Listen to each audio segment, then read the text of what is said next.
दोस्तों नमस्कार। ये है मार्गदर्शन फॉर सिविल सर्विसेज। मैं अनुराग चौधरी। दोस्तों ये एनसीईआरटी सार संग्रह श्रृंखला के अंतर्गत आज की वीडियो में प्रस्तुत है विश्व के भूगोल का भाग 3। इसके 2 भाग हम पहले ही कर चुके हैं।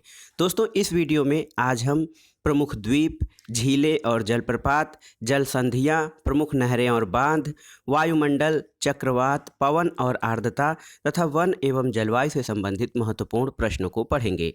आप सभी प्रश्नों को ध्यान से पढ़िएगा क्योंकि एनसीईआरटी सार संग्रह के सभी प्रश्न यानी लाइन बाय लाइन सभी प्रश्न सभी प्रकार की परीक्षाओं के लिए बहुत ही महत्वपूर्ण है। तो आइए शुरू करते हैं आज का वीडियो। सबसे पहले देखते हैं द्वीप यानी आइलैंड से संबंधित महत्वपूर्ण प्रश्न। विश्व का सबसे बड़ा द्वीप कौन सा है? तो ये है ग्रीनलैंड। और विश्व का दूसरा सबसे बड़ा द्वीप ये है न्यू गिनी द्वीप। दोस्तों डिएगो गार्सिया द्वीप कहाँ स्थित है? ये हिंद महासागर में स्थित है, डिएगो गार्सिया द्वीप। एसेंशियन द्वीप किस देश का औपनिवेशिक रहा है? तो दोस्तों एसेंशियन द्वीप इंग्लैंड का उपनिवेश है।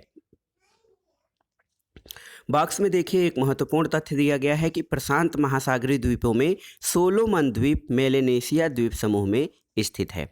तो यदि प्रश्न पूछता है कि कौन प्रशांत महासागरीय द्वीपों में कौन सा द्वीप मेलेनेशिया द्वीप समूह में स्थित है, तो ये है आपका सोलोमन द्वीप।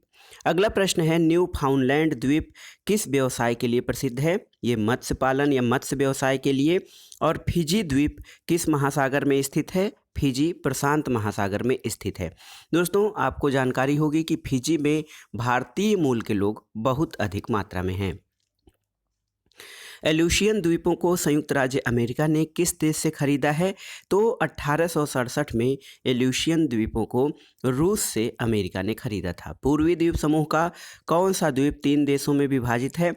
ये है बोर्नियो द्वीप जो कि 3 देशों में विभाजित है।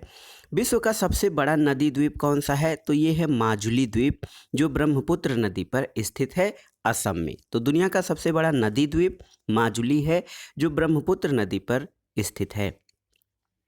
हिंद महासागर का सबसे बड़ा द्वीप कौन सा है? मेडागास्कर द्वीप। और कालीमंतन द्वीप किस द्वीप का भाग है? ये बोर्नियो द्वीप का भाग है। यहाँ पर देखिए चार्ट के माध्यम से दुनिया के 10 सबसे बड़े द्वीप और उनका क्षेत्रफल। सबसे बड़ा द्वीप है ग्रीनलैंड, इसका क्षेत्रफल 21,75,600 वर्ग किलोमीटर है।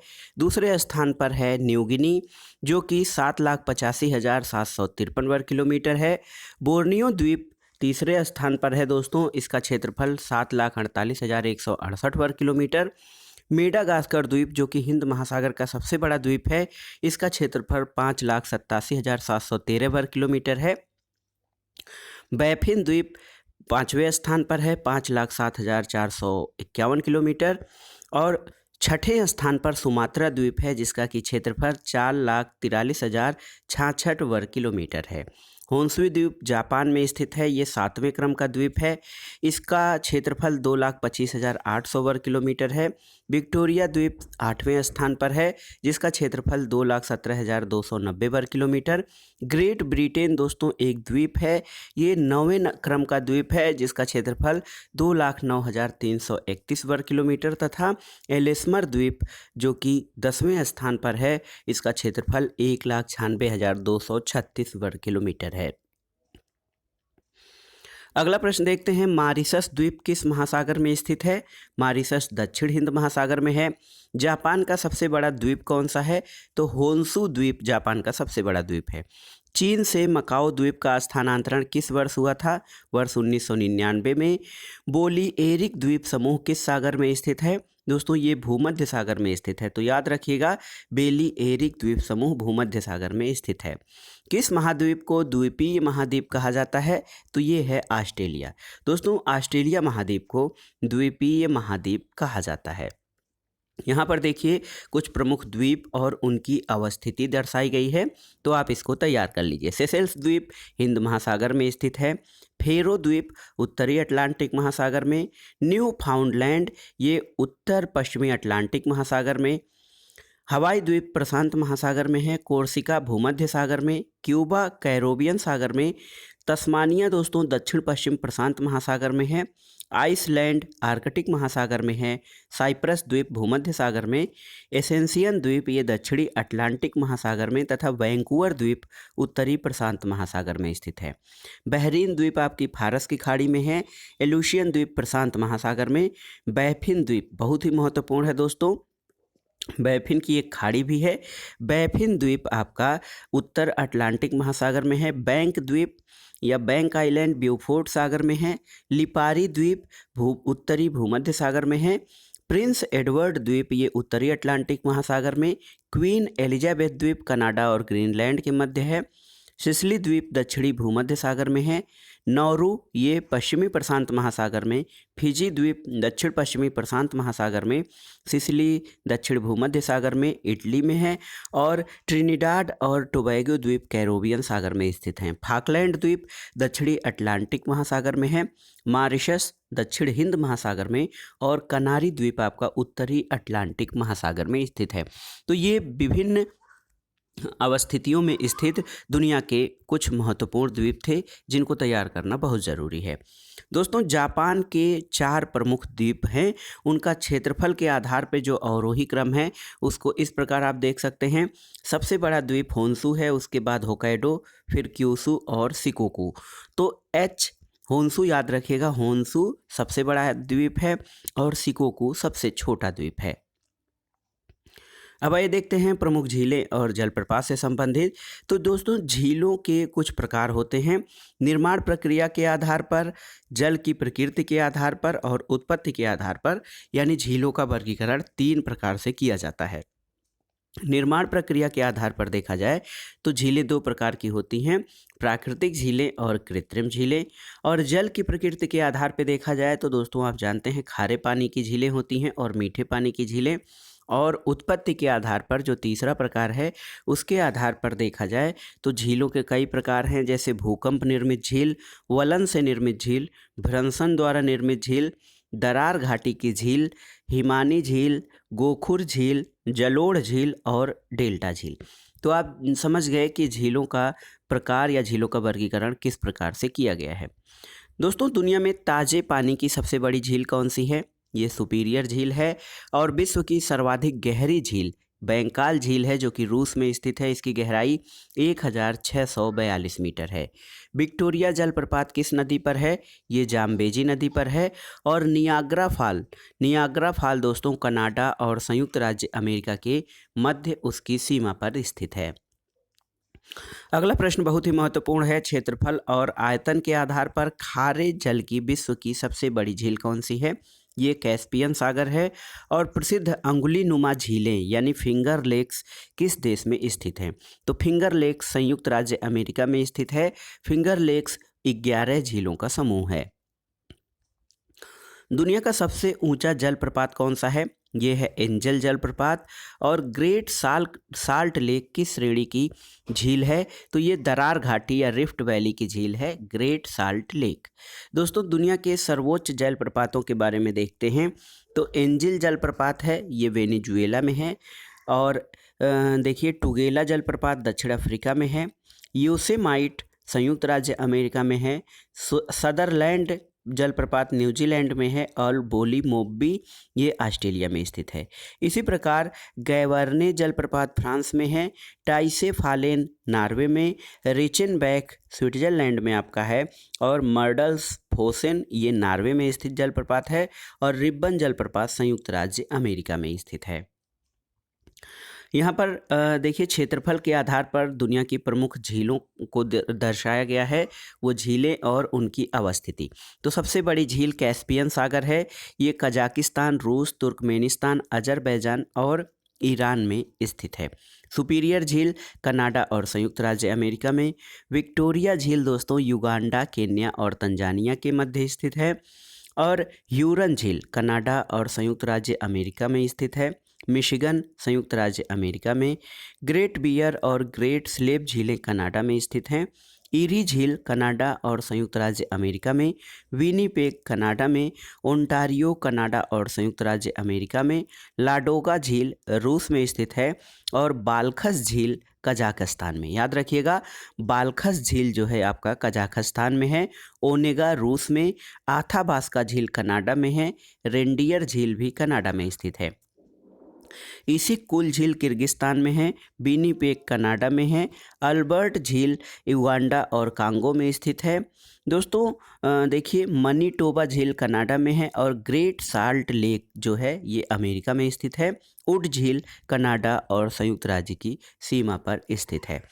दोस्तों लुडविग नहर एक है, लुडविग कैनाल, ये दक्षिणी जर्मनी में आंतरिक जलमार्ग के रूप में प्रयोग की जाती है। तो याद रखिएगा, लुडविग नहर दक्षिणी जर्मनी में आंतरिक जलमार्ग के रूप में प्रयोग की जाती है। अब आइए देखते हैं प्रमुख जल संधियां यानी स्ट्रेट्स से संबंधित महत्वपूर्ण प्रश्न। डेविस जल संधि किन दो जल क्षेत्रों को जोड़ती है? तो बैफिन की खाड़ी और अटलांटिक महासागर को जोड़ती है डेविस जल संधि। कौन सी जल संधि यूरोप को अफ्रीका से अलग करती है? तो ये है जिब्राल्टर जल संधि। दोस्तों जिब्राल्टर को भूमध्य सागर की कुंजी भी कहा जाता है। आर्कटिक महासागर और प्रशांत महासागर को बेरिंग जल संधि जोड़ती है।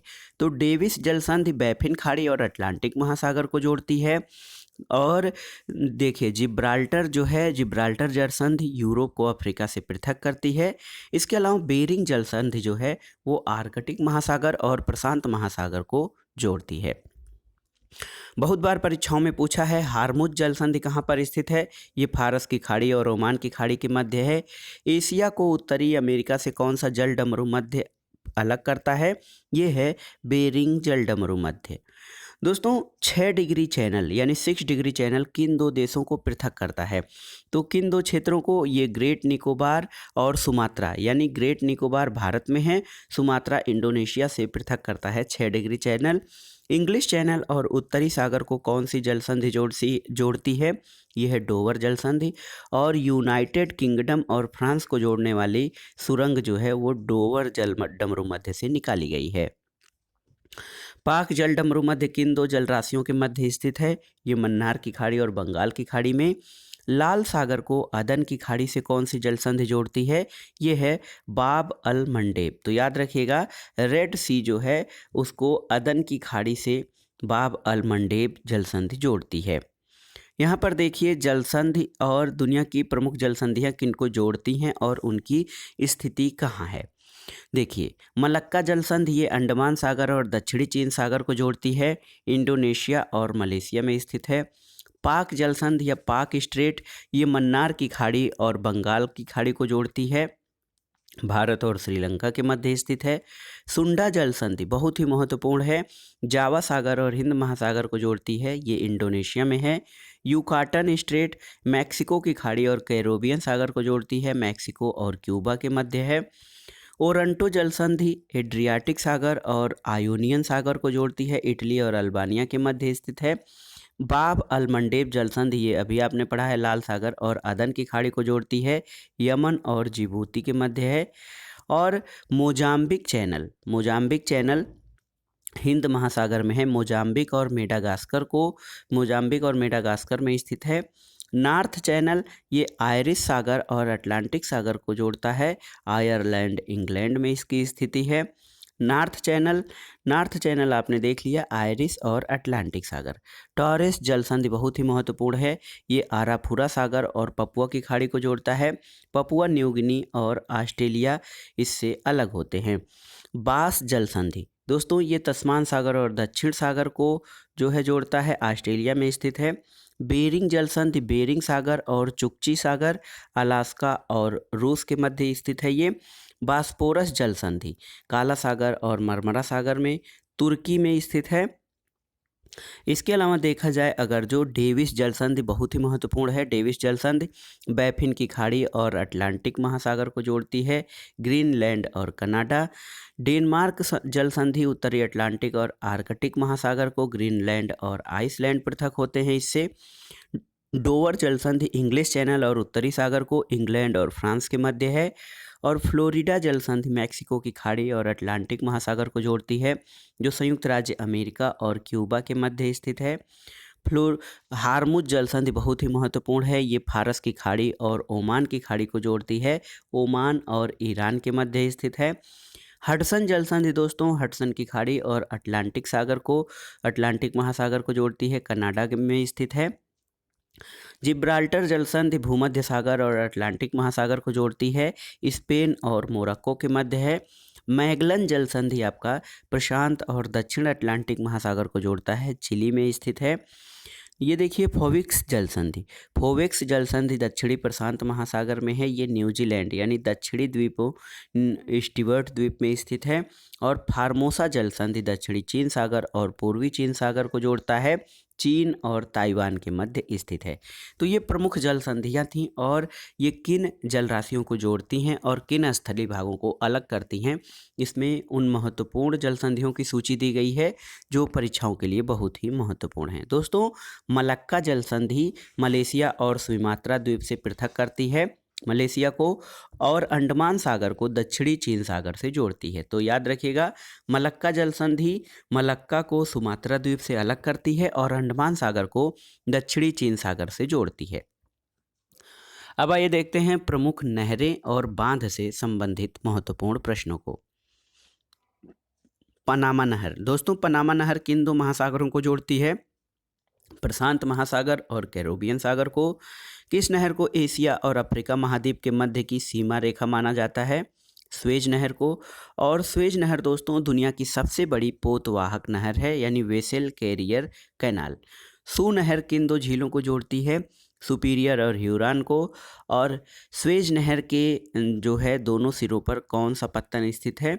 पोर्ट सईद और पोर्ट स्वेज पोर्ट।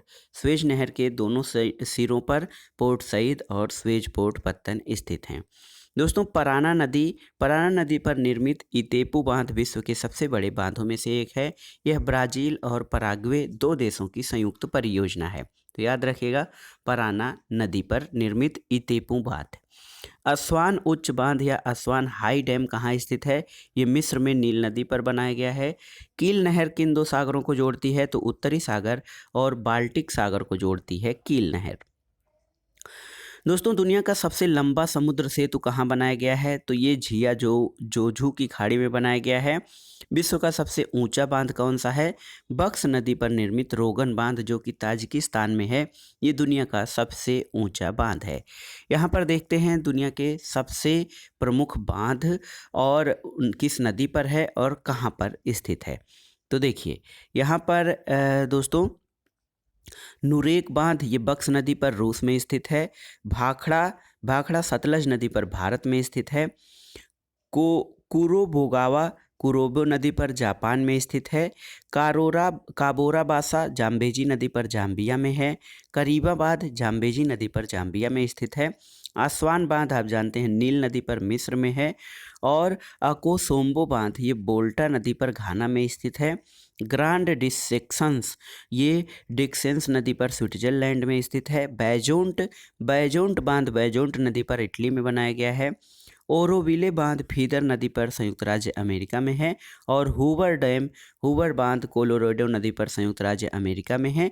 बारागाम्बा जो है दोस्तों, बारागाम्बा नदी पर ऑस्ट्रेलिया में बनाया गया प्रमुख बांध है। आइए देखते हैं दुनिया के प्रमुख नहर और उससे संबंधित महत्वपूर्ण तथ्य। सबसे पहला है स्वेज कैनाल, ये लाल सागर और भूमध्य सागर को जोड़ती है, मिस्र में स्थित है। पनामा नहर कैरिबियन सागर और प्रशांत महासागर को जोड़ती है, पनामा में स्थित है। बोल्गा डान नहर ये रोस्टो और स्टालिनग्राद को जोड़ती है जो कि रूस में स्थित है। कील नहर बहुत ही महत्वपूर्ण है, उत्तरी सागर और बाल्टिक सागर को जोड़ती है, जर्मनी में स्थित है। उत्तरी सागर नहर या नॉर्थ सी कैनाल आपका उत्तरी सागर और एम्स्टर्डम को जोड़ती है, जर्मनी में स्थित है। ईरी नहर सुपीरियर झील और ह्यूरॉन झील को जोड़ती है, अमेरिका में स्थित है। शू नहर ये ईरी झील और मिशिगन झील को जोड़ती है, अमेरिका में स्थित है। केपी नहर बहुत ही महत्वपूर्ण है, आंध्र प्रदेश और तमिलनाडु को जोड़ती है, भारत में स्थित है। गोटा नहर स्टॉकहोम और गुटेनबर्ग को जोड़ती है, स्वीडन में स्थित है। मैनचेस्टर नहर मैनचेस्टर और लिवरपूल को जोड़ती है जो कि ग्रेट ब्रिटेन में स्थित है। और बेलैंड कैनाल ये ईरी और इंटोरियो झीलों को जोड़ती है, अमेरिका में स्थित है। दोस्तों पनामा नहर अटलांटिक महासागर को प्रशांत महासागर से जोड़ती है। इसकी लंबाई लगभग 82 किलोमीटर है। अब आइए देखते हैं वायुमंडल यानी एटमॉस्फेयर से संबंधित महत्वपूर्ण प्रश्न। वायुमंडल से जो प्रश्न हैं उनमें देखिए, सबसे पहले हम वायुमंडल की संरचना या संगठन देख लेते हैं। वायुमंडल की विभिन्न परतें, तो दोस्तों यहाँ वायुमंडल का जो है ये निचली परत दिखाया गया है, ये पृथ्वी सतह है। उसके ऊपर 8 किलोमीटर तक क्षोभ मंडल होता है। 8 किलोमीटर तक यहाँ पर जो आकाशीय घटनाएं होती हैं जैसे मेघ, वर्षा और बिजली, तड़ित, झंझा, ये इसी मंडल में होती हैं। क्षोभ मंडल के ऊपर समताप मंडल होता है दोस्तों। यहाँ पर समताप मंडल जो कि 18 किलोमीटर की ऊंचाई तक, 8 से 18 किलोमीटर से मतलब भूतल पर ये 8 किलोमीटर से लेकर ध्रुवों के आसपास 18 किलोमीटर से 50 किलोमीटर ऊंचाई तक ये समताप मंडल होता है। यहाँ पर मौसमी गुब्बारे और जेट यान के लिए आवश्यक दशाएं पाई जाती हैं। दोस्तों मध्यमंडल है।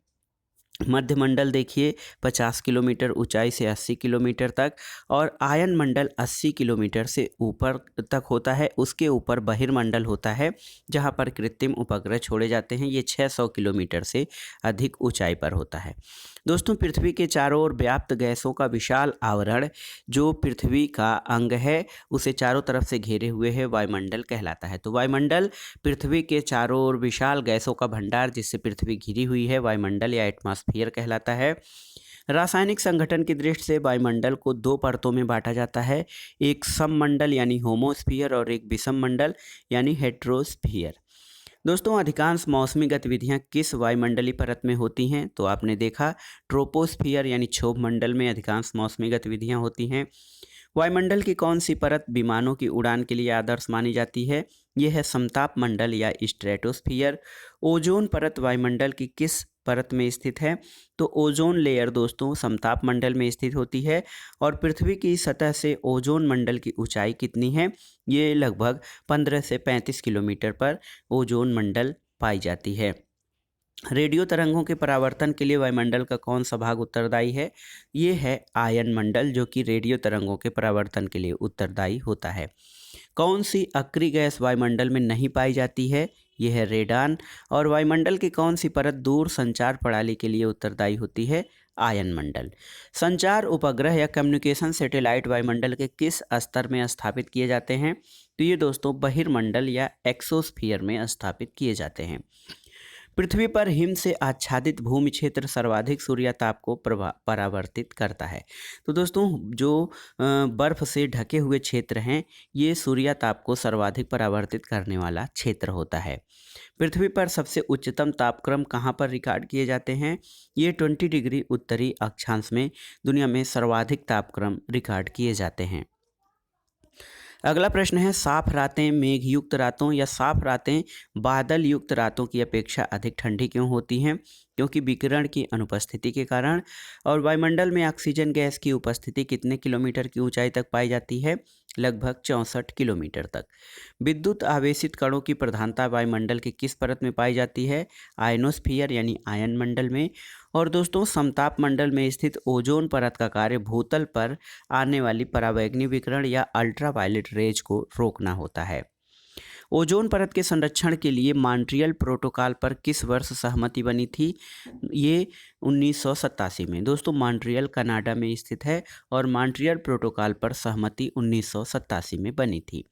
यहाँ पर देखते हैं पृथ्वी के सतह पर शुष्क वायु का रासायनिक संगठन। तो दोस्तों जो पृथ्वी पर पाई जाती है वायु उसमें सर्वाधिक मात्रा नाइट्रोजन की होती है 78.8%। उसके बाद oxygen 20.95%, argon 0.93%, carbon dioxide 0.036%, neon अक्रिय गैस है इसकी मात्रा 0.002%, हीलियम की मात्रा 0.0005%, क्रिप्टान 0.001%, जेनान की मात्रा अत्यंत ही अल्प रूप में पाई जाती है 0.00009, और हाइड्रोजन भी अल्प मात्रा में पाया जाता है 0.00005%। दोस्तों मध्यमंडल या मेसोस्फीयर जिसको कहा जाता है उसकी सीमा पर तापमान बहुत अधिक गिर जाता है जो कि -95 डिग्री सेंटीग्रेड इस तक पहुंच जाता है जो कि वायुमंडल का न्यूनतम तापमान होता है। अब आइए देखते हैं चक्रवात। चक्रवात यानी साइक्लोन से संबंधित महत्वपूर्ण प्रश्न। दोस्तों, वायुमंडल में पाए जाने वाले चक्रीय पवन विक्षोभों को चक्रवात के नाम से जाना जाता है। चक्रीय पवन विक्षोभ, इनको चक्रवात के नाम से जाना जाता है। चक्रवात निम्न वायुदाब के क्षेत्र होते हैं। चक्रवातों में पवन की दिशा उत्तरी गोलार्ध में घड़ी की सुई की दिशा के विपरीत और दक्षिणी गोलार्ध में घड़ी की सुई की दिशा के अनुकूल होती है। चक्रवात के प्रकार भी होते हैं। दोस्तों, चक्रवात दो प्रकार के हैं मुख्य रूप से, शीतोष्णकटिबंधीय चक्रवात यानी टेम्परेट साइक्लोन और उष्णकटिबंधीय चक्रवात यानी ट्रॉपिकल साइक्लोन्स। अगला प्रश्न है, कर्क रेखा और मकर रेखा के निकट स्थित कौन सा चक्रवात उत्पन्न होता है? तो ये है उष्णकटिबंधीय चक्रवात। टाइफून चक्रवात से कौन सा क्षेत्र प्रभावित होता है? टाइफून से चीन सागर का क्षेत्र प्रभावित होता है। अगला प्रश्न है दोस्तों, शीतोष्णकटिबंधीय चक्रवातों का क्षेत्र कहाँ है? तो शीतोष्णकटिबंधीय चक्रवात मुख्य रूप से 35 डिग्री से 65 डिग्री अक्षांशों के मध्य उत्पन्न होते हैं। ग्रीष्मकाल में इंटर ट्रॉपिकल कन्वर्जेंस जोन यानी ITCZ का विस्थापन भूमध्य रेखा से किस गोलार्ध की ओर होता है? तो ये उत्तरी गोलार्ध की ओर होता है। यहाँ पर देखिए दोस्तों, चक्रवात को कैसे दर्शाया गया है। चक्रवात के बीच में निम्न दाब होता है और बाहर जो है उच्च दाब का क्षेत्र होता है, और यहाँ पर जो है समदाब रेखाएं होती हैं, शीत वाताग्र, उष्ण वाताग्र जो होते हैं किस तरह से। और देखिए, जो इसका दबाव है निम्न दाब होता है। केंद्र में देखिए जो दबाव है निम्न दाब का क्षेत्र होता है 1023 मिलीबार। उसके बाहर जैसे जैसे आप बढ़ते हैं तो जो दाब होता है वो बढ़ता जाता है। अगला प्रश्न है, टार्नेडो की तीव्रता के मापन के लिए किस मापक का उपयोग किया जाता है? ये है फुजीटा स्केल। टार्नेडो का संबंध मुख्यतः संयुक्त राज्य अमेरिका और ऑस्ट्रेलिया से है।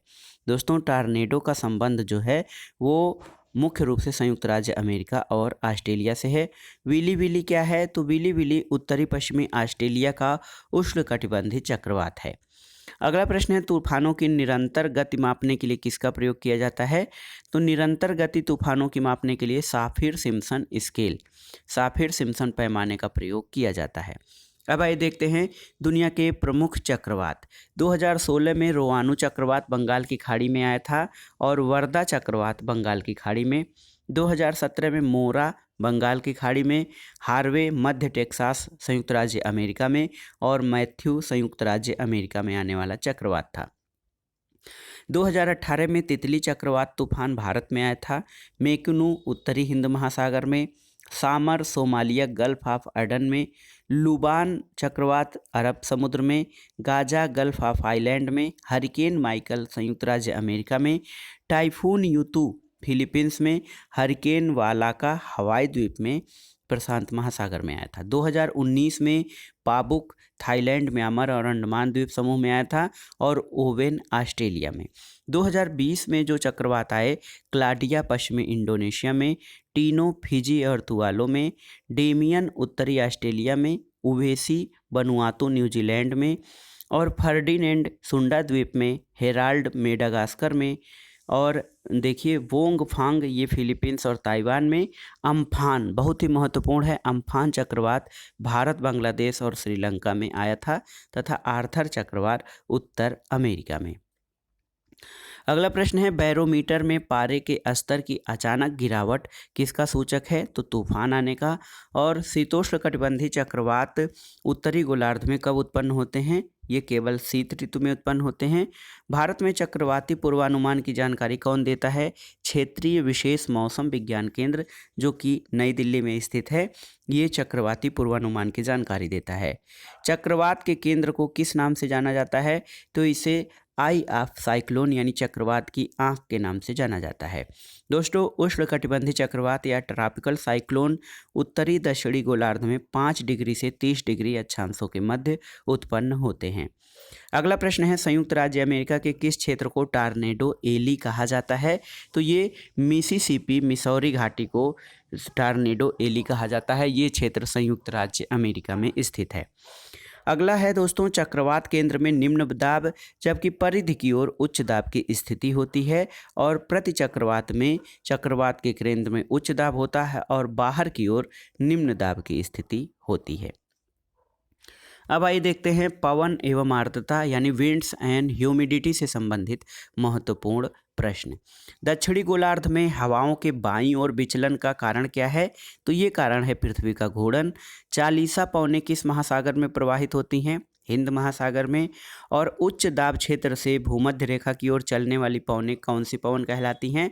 तो ये ट्रेड विंड या व्यापारिक पवनें कहलाती हैं। गर्म और शुष्क पवन जोंडा को एंडीज के मैदानी भागों में किस नाम से जाना जाता है? इसे शीत फान या विंटर फोहन के नाम से जाना जाता है। दोनों गोलार्धों में 30 से 35 डिग्री अक्षांश से 60 से 65 डिग्री अक्षांश की ओर चलने वाली स्थानीय पवनों को क्या कहा जाता है? दोस्तों 30 से 35 डिग्री अक्षांश से 60 से 65 डिग्री अक्षांश की ओर चलने वाली अस्थायी पवन को पछुआ पवन या वेस्ट विंड कहा जाता है।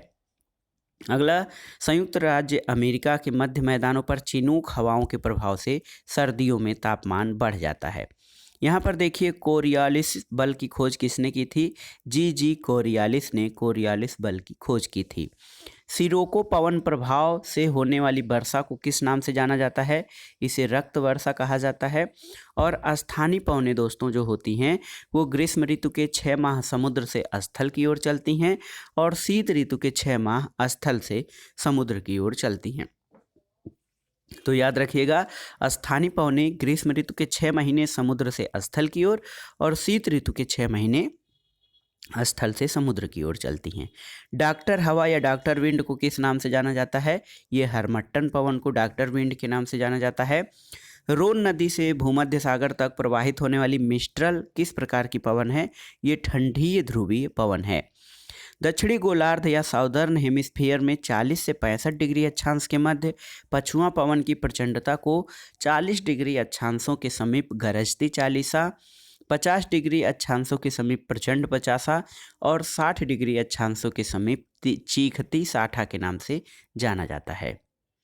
अगला है विश्व की प्रमुख स्थानीय पवनें और उनके प्रकार। देखिए, ये प्रश्न जो है स्थानीय पवनों से संबंधित परीक्षाओं में मिलान के लिए पूछे जाते हैं, तो आप इन सबको बहुत अच्छे से तैयार करिएगा। चिनूक राकी पर्वत पर चलने वाली गर्म और शुष्क हवा है। फान आल्प्स पर्वत स्विट्जरलैंड में गर्म और शुष्क हवा है। सिरोको जो स्थानीय पवन है ये मिस्र, लीबिया, ट्यूनीशिया, स्पेन, कनारी और मेंडिस द्वीपों में गर्म शुष्क और रेत भरी पवन है। ब्लैक रोलर ये उत्तरी अमेरिका के विशाल मैदानों में गर्म एवं धूल भरी शुष्क आंधियां हैं। सिमूक अरब के रेगिस्तान में चलती है गर्म और शुष्क हवा है। हरमट्टन सहारा रेगिस्तान में गर्म और शुष्क हवा है। ब्रिकफिल्डर ऑस्ट्रेलिया के विक्टोरिया प्रांत में चलती है, ये उष्ण और शुष्क हवा है। नॉर्वेस्टर दोस्तों उत्तरी न्यूजीलैंड भारत में काल बैसाखी के नाम से इसको जाना जाता है, ये गर्म और शुष्क हवा है। लू उत्तरी भारत में मई जून के महीनों में प्रचंड और शुष्क हवा है। मिस्ट्रल स्पेन और फ्रांस में ठंडी ध्रुवीय हवाएं हैं। टेम्पोरल मध्य अमेरिका में मानसूनी हवा है। बोरा इटली और यूगोस्लाविया में शुष्क और अत्यधिक ठंडी हवा है। इसके अलावा ब्लिजर्ड ये साइबेरियाई क्षेत्र में कनाडा, संयुक्त राज्य अमेरिका में ध्रुवीय हवाएं हैं। नार्टे संयुक्त राज्य अमेरिका में ध्रुवीय पवनें हैं। मैस्ट्रो भूमध्य सागरीय क्षेत्र में पश्चिमी पवनें हैं, उत्तर पश्चिमी पवनें। दक्षिणी वर्स्टर ये न्यू साउथ वेल्स ऑस्ट्रेलिया में तेज और शुष्क ठंडी पवनें हैं। लेवांटर स्थानीय पवन दक्षिणी स्पेन फ्रांस में चलती है, ये पूर्वी ठंडी पवनें हैं। दोस्तों ध्रुवीय पवन जो होता है उत्तरी गोलार्ध में उत्तर पूर्व से दक्षिण पश्चिम की ओर और दक्षिणी गोलार्ध में दक्षिण पूर्व से उत्तर पश्चिम की ओर प्रवाहित होती हैं। तो याद रखिएगा, जो पोलर विंड होती हैं ये उत्तरी गोलार्ध में उत्तर पूर्व से दक्षिण पश्चिम की ओर और दक्षिणी गोलार्ध में दक्षिण पूर्व से उत्तर पश्चिम की ओर प्रवाहित होती हैं। अब आइए देखते हैं प्रमुख वन यानी फॉरेस्ट से संबंधित महत्वपूर्ण प्रश्न। वन बायोम या फॉरेस्ट बायोम दो प्रकार के होते हैं मुख्य रूप से, सदाबहार और पर्णपाती। सदाबहार के अंतर्गत उष्णकटिबंधीय, मध्य अक्षांशीय सदाबहार वन, भूमध्य सागरीय सदाबहार वन तथा शंकुधारी वन आते हैं, जबकि पर्णपाती वन के अंतर्गत मध्य अक्षांशीय पर्णपाती वन और उष्णकटिबंधीय पर्णपाती वन अथवा मानसूनी वनों में वन बायोम का वर्गीकरण किया जाता है। दोस्तों, पृथ्वी पर अधिकांश सघन वन कहाँ पाए जाते हैं? तो ये विषुवत रेखा के पास यानी भूमध्य रेखा के आसपास दुनिया के सर्वाधिक सघन वन पाए जाते हैं। शंकुधारी वनों में मुलायम लकड़ी वाले वृक्ष कहाँ पाए जाते हैं?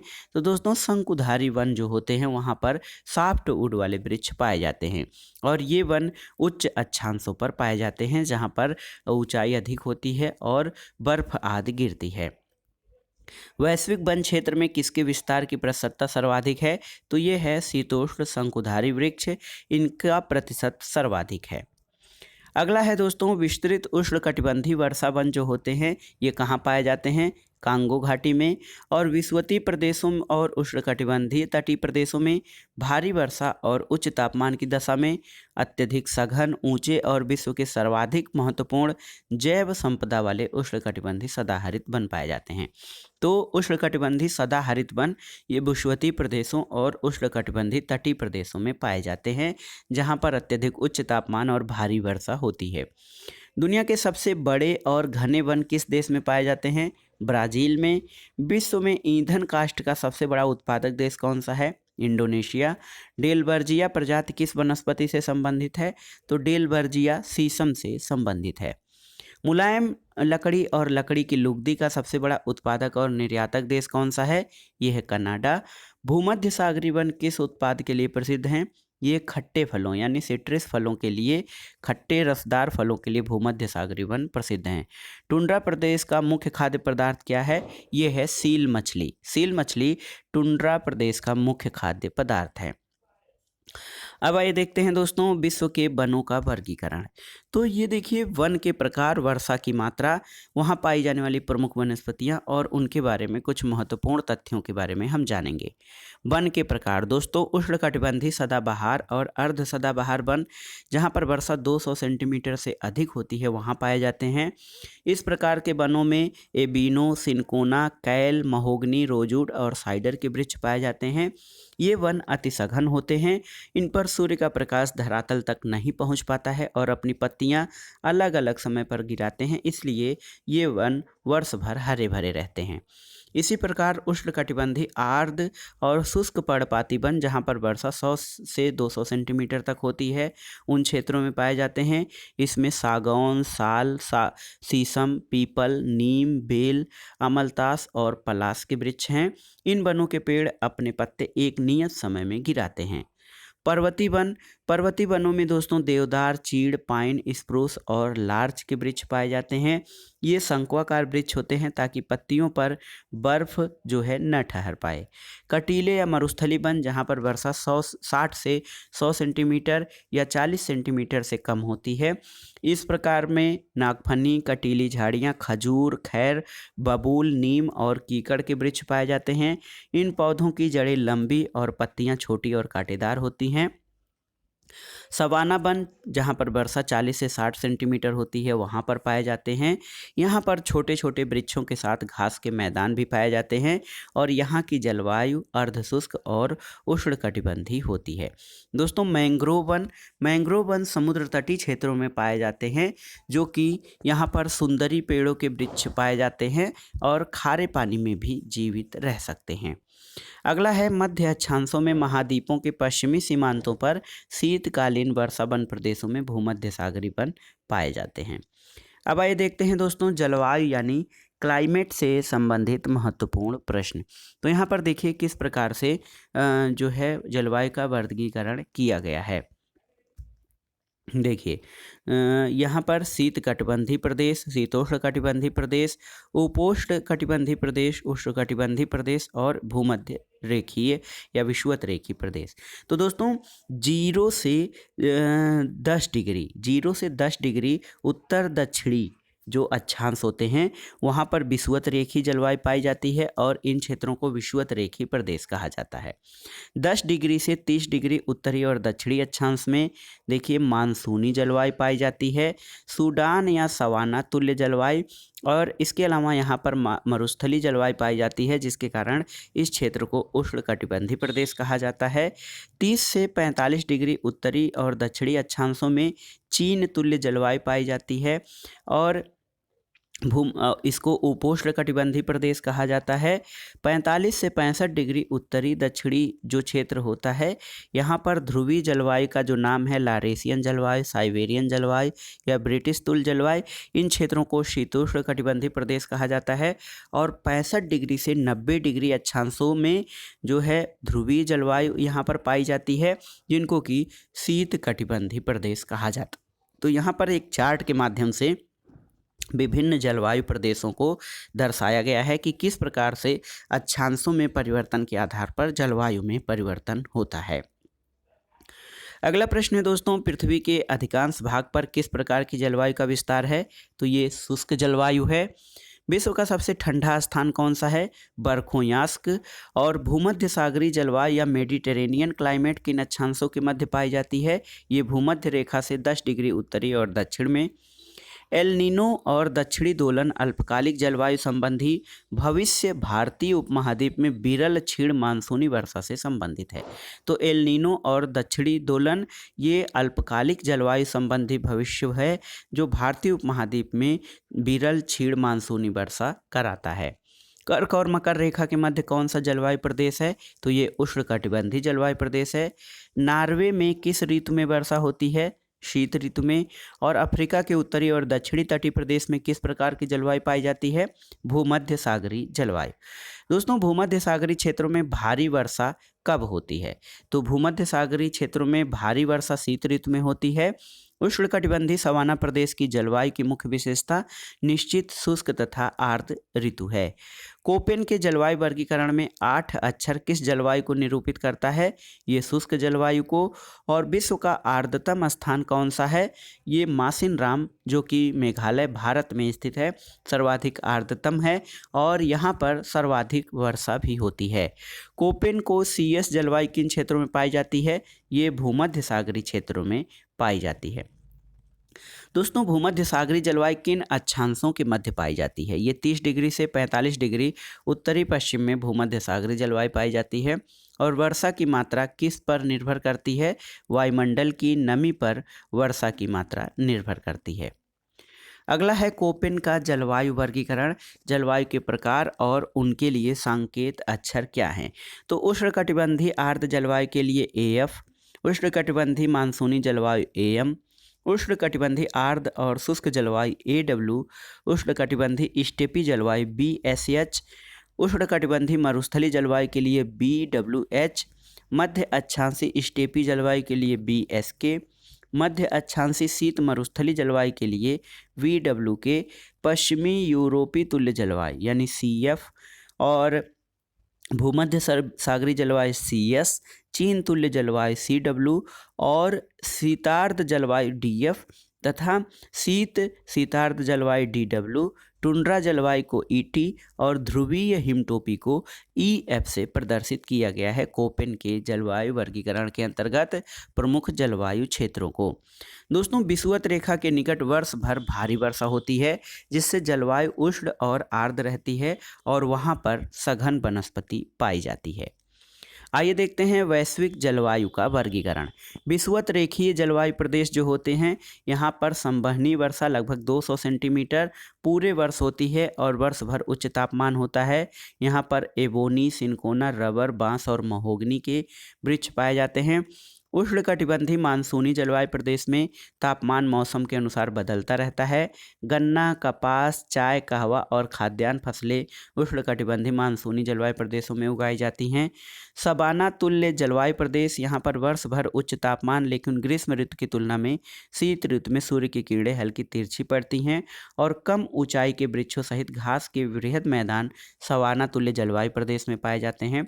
मरुस्थलीय जलवायु में दैनिक और वार्षिक तापांतर दोनों अधिक होता है और औसत वार्षिक वर्षा 25 सेंटीमीटर से कम होती है। यहाँ पर जो प्रमुख वनस्पतियाँ पाई जाती हैं उनमें कटीली और छोटी झाड़ियाँ बहुत अधिक मात्रा में पाई जाती हैं। भूमध्य सागरीय जलवायु प्रदेश, यहाँ पर ग्रीष्मकाल शुष्क आर्द्र शीतकाल होता है और अधिकांश वर्षा शीतकाल में होती है। जैतून, अंजीर तथा खट्टे और रसदार फल भूमध्य सागरीय जलवायु में बहुत पाए जाते हैं। यहाँ पर संतरा, अंगूर, नींबू आदि का उत्पादन होता है। स्टेपी तुल्य जलवायु, ग्रीष्म ऋतु और शीत ऋतु के तापमान में अंतर होता है। वृक्ष रहित घास के मैदान यहाँ पर पाए जाते हैं। चीन तुल्य जलवायु प्रदेश में ग्रीष्म ऋतु में हवाएं समुद्र से स्थल की ओर प्रवाहित होती हैं, जबकि शीत ऋतु में स्थल से समुद्र की ओर। ओक, चेस्टनट और पाइन वृक्ष चीन तुल्य जलवायु प्रदेश में पाए जाते हैं। ब्रिटिश तुल्य जलवायु प्रदेश, यहाँ पर पछुआ पवनों का प्रभाव वर्ष भर और पूरे वर्ष लगभग समान रूप से वर्षा होती है। ग्रीष्म ऋतु की तुलना में यहाँ पर शीत ऋतु में वर्षा अधिक होती है। स्प्रूस, फर और सीडार के वृक्ष पाए जाते हैं। साइबेरियन जलवायु प्रदेश, यहाँ पर वार्षिक वर्षा अत्यंत कम होती है और वार्षिक तापांतर अधिक होता है। यहाँ पर लार्च, स्प्रूस और पाइन के वृक्ष पाए जाते हैं। लारेंसियन जलवायु प्रदेश, दोस्तों लारेंसियन जलवायु प्रदेश में सामान्यतः वर्ष भर वर्षा होती है। शीत ऋतु की तुलना में ग्रीष्म ऋतु में अधिक वर्षा होती है। चीड़, हेमलाक, प्रेयरी घास के मैदान लारेंसियन जलवायु प्रदेश में पाए जाते हैं। और देखिए टुंड्रा जलवायु प्रदेश उच्च अक्षांशों में पाई जाती है। यहाँ पर सूर्य के प्रकाश का अभाव होता है। दैनिक तापांतर भी न्यूनतम होता है। यहाँ पर मांस और काई जैसी वनस्पतियाँ पाई जाती हैं। अगला प्रश्न है हेकिस्टोथर्म पौधे के लिए अनुकूल तापीय दशाएं क्या होती हैं? तो इन पौधों के लिए बहुत कम तापमान की आवश्यकता होती है। दक्षिण एशिया में स्थित बांग्लादेश जो है वो मानसूनी जलवायु क्षेत्र के अंतर्गत आता है। अगला प्रश्न है दैनिक और वार्षिक तापांतर दोनों किस जलवायु में अधिक होती है? तो ये मरुस्थलीय जलवायु प्रदेशों में दैनिक तापांतर और वार्षिक तापांतर दोनों बहुत अधिक होता है। दोस्तों मरुस्थलीय क्षेत्रों में दिन के तापमान बहुत अधिक और रात का तापमान बहुत अधिक ठंडा हो जाता है। अगला प्रश्न है उष्णकटिबंधीय जलवायु का सर्वाधिक विस्तार किस महाद्वीप में है? ये अफ्रीका महाद्वीप में है। और पवनों का मौसमी उत्क्रमण यानी पवनों का मौसमी जो है इन्वर्जन किस प्रारूप का अभिलक्षण है? मानसूनी जलवायु का। टुंड्रा या बंजर भूमि शब्द किस भाषा से लिया गया है? ये फिनिश भाषा से, फिनलैंड की भाषा से लिया गया है टुंड्रा शब्द। दोस्तों कालाहारी और सहारा मरुस्थल की जलवायु बहुत ही गर्म और शुष्क है। यहाँ पर वार्षिक वर्षा कितनी पाई जाती है? तो कालाहारी और सहारा मरुस्थल की जलवायु बहुत गर्म और शुष्क है, जहाँ पर वर्षा नाम मात्र की होती है। तो दोस्तों ये था एनसीईआरटी सार संग्रह का विश्व के भूगोल का भाग 3। इसका एक भाग और है भाग 4, इसे हम आगे के वीडियो में कवर करेंगे। दोस्तों एनसीईआरटी सार संग्रह की एक एक लाइन बहुत ही महत्वपूर्ण है आपकी तैयारी में। आप इन सभी प्रश्नों को तैयार कर लीजिएगा, क्योंकि कुछ प्रश्न कठिन हैं और कुछ प्रश्न आसान। जो प्रश्न कठिन हैं उनको आप अलग से नोट करते जाइएगा ताकि रिवाइज करने में आसानी रहे। वीडियो आपको कैसा लगा हमें कमेंट बॉक्स में ज़रूर बताइएगा। वीडियो को लाइक करें, शेयर करें और इस चैनल मार्गदर्शन फॉर सिविल सर्विसेज को सब्सक्राइब करें। वीडियो देखने के लिए धन्यवाद दोस्तों, नमस्कार।